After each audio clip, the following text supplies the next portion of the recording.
Hello students, today will we discuss about character of Uri Heep. Uri Heep observes began his life as a clerk in the suburb of Mr. Wickfield. Uri Heep came of a very low family. His parents themselves were orphans. It was simply the kindness of Mr. Wickfield that took the starving lad in his service.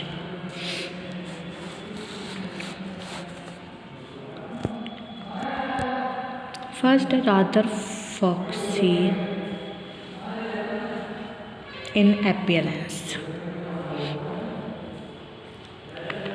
We are first introduced to Uri Heep when David and his aunt went to Mr. Wickfield concerning the former's education. Uri Heep's exterior devilish, his rather foxy in appearance, his red-haired youth of only 15, but his roguery made him look much older. He began his life as a clerk in the service of Mr. Wickfield.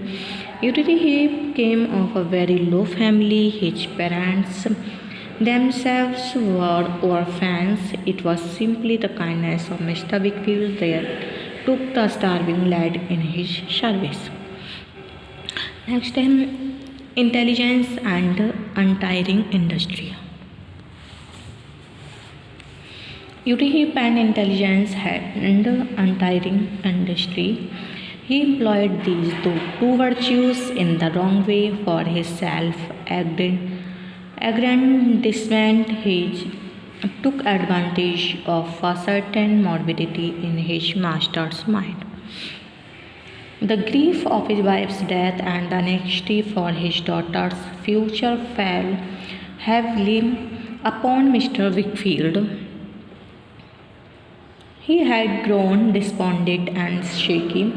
Uri Heep was ever on the lookout for such moments, forgetting his master's signature on important papers. Mr. Wickfield had wrongly confided in Uri Heep, who made capital of the trust reposed in him. Mr. Wickfield had so nicely managed the affairs of Miss Trotwood and Dr. Strong, etc., fell unconsciously in the trap of Uri Heep. He made Mr. Wickfield instrumental to multiply one lie upon another. At last, Uri Heep forged Mr. Wickfield's signature on some most important papers. The ruin was complete, and it was not possible anyway for Mr. Wickfield to escape from the well-planned cage of Uri Heep's villainy. Next, subtle and watchful. Now Uri Heep had false designs on Agnes. He wanted to seek her hand in marriage to establish his position in spite of all this downright roguery. Uri Heep kept humble through false appearance. He was very subtle and watchful. He was alive to the fact that to grind his own axe, it was obligatory on his part to assume an air of humbleness. Uri Heep rightly judges the close attachment of Agnes to her papa. She is ready to sacrifice anything for her papa's peace. He fostered the weakness and has such a hold upon her papa that he is afraid of Uri Heep. Uri Heep does not only secure the partnership but has every hope for the short price of Agnes' head. Uri Heep perceived a rival in David's. David's success made him insolent and bold, rather arrogant. He forgets his old age and heaps insults on Mr. Wickfield. Mr. McCaver, a friend to David, was engaged to assist Heep in his awfully wrong business. There occurs a kind of breach between Mr. McCaver and his wife through the instrumentality of Heep. Mr. McCaver at last finds out the hidden serpent. He swears I will put my hand in man's hand until I have blown to fragments a detestable serpent heap. Next, villainy incarnate. If the Iago of Dickens is every inch villainy incarnate, he is hypocrite and is expert in dissimulation and is dissembler of the first rate. He differs from Shakespeare's Iago in one respect. Shakespeare's Iago is characterized by a motiveless malignity, but this Iago of Dickens does everything for his own uplift. He means incomparable. He betrays Mr. Wickfield, his very savior, who has raised him from a starving state to something substantial. He is an arc fine and commits the horrible sin by his machination against his benefactor. He forgets the religious code of gratitude. But God's ways are sure and certain. Heaps on villainy at last recoils his head. The work of retribution begins, and soon Nemesis is at work, and Uri Heap is caught in the very trap he has prepared with such ingenuity. Mr. Micawber's elapsed ability at last pushed him in his true color. This interminable cheat, a liar Heap, the transcendent and immortal hypocrite, is caught in his own toils and pays the penalty he so justly deserved. He was convicted of fraud, forgery, and conspiracy in a bank case and was sentenced for transportation for life. Last, an unsatisfactory character. Uri Heap observes A.O. Cockshut is a puzzling and unsatisfactory character. There is a certain psychological insight in the original conceptions of him. He is a man deliberately treading on the moral confusions of others. Inability to distinguish between Christian humility and the social subservience of the lower orders. We know a common Victorian failing, and one which can be traced back to the origins of the serious English novel to Richardson's Pamela.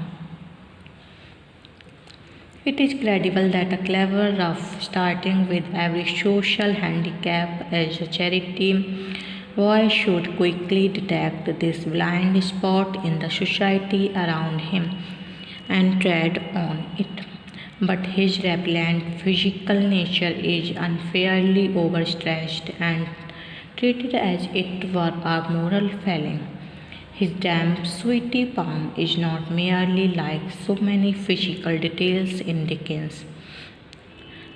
Exaggerated it physical repulsion, moral disapproval, and class superiority are mingled, are boiled up together into a kind of both, where they become and the indication David feels about Uri's wish to marry Agnes cannot possibly be put down. The respect for her virtues, Uri is called a red-headed animal,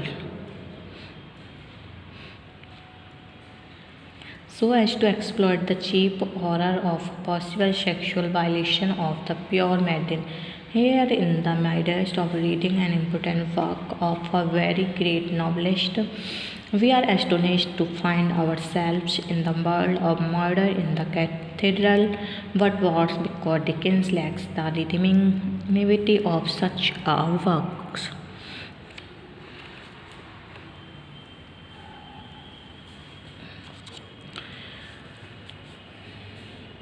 Uri perceived a rival in David's. David's success made him insolent and bold, rather arrogant. He forgets his old age and heaps insults on Mr. Wickfield.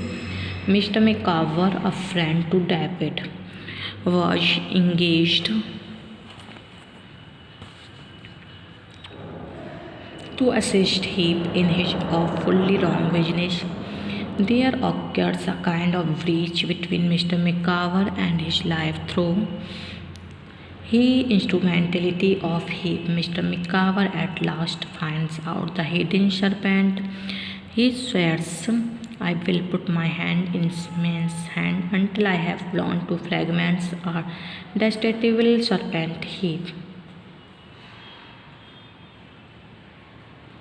But God's ways are sure and certain. Heaps on Blaney at last recoil his head. The work of retribution begins, and soon Nemesis is at work, and Uriah is caught in the very trap he has prepared with such ingenuity. Mr. Micawber's eclipsed ability at last put him in his true color, the interminable cheat, a liar, the transcendent and immoral hypocrite is caught in his own toils and pays the penalty he so justly deserved. He was convicted of fraud, forgery, and conspiracy in a bank case and was sentenced for transportation for life.